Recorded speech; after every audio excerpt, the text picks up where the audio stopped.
Бүгінгі видеомызда шалбарлардың қырын қалай ұзақ сақтауға болады, сол жөнінде тоқталамыз. Ол үшін бізге, өйткені біздің жұмысымыз манағы шалбармен тығыз байланысты. Міндетті түрде шалбармен жүреміз, сондықтан да шалбардың қыры ұзақ сақталуы үлкен рөл атқарады. Және шалбардың қыры шығып тұрған, ол және өзіңізге сәнді, таза көрініп тұрады.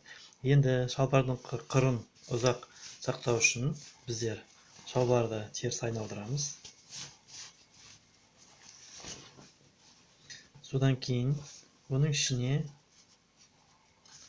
шалбардың ішіне құрғақ сабынды мына сызықтың бойына жағып шығасыз. Жайлап сызып шығамыз.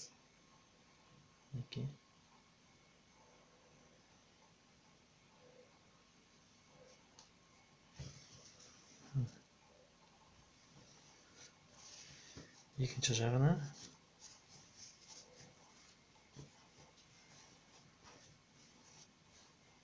алдыңғы артқы бөліктеріне барлығына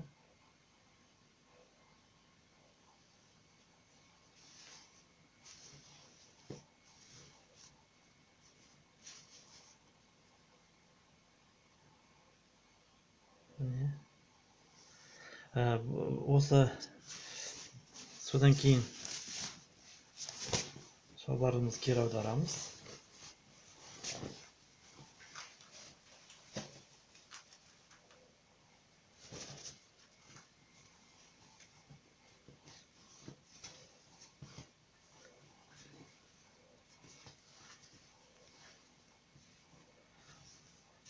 Шалбардың ішкі бөлігіне толық жағып шықтық.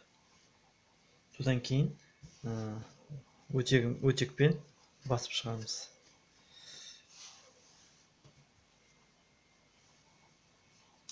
Мен міндетті түрде марльмен өтектеймін. Өтектеген жақсы көремін өзім.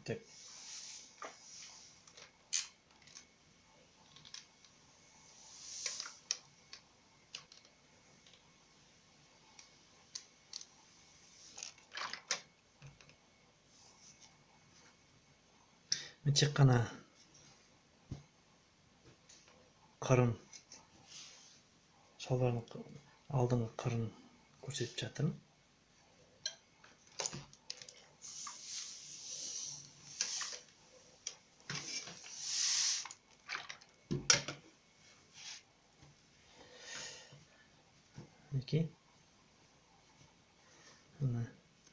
Осы шалбарыңыздың қыры ұзаққа сақталады. Осы шалбардың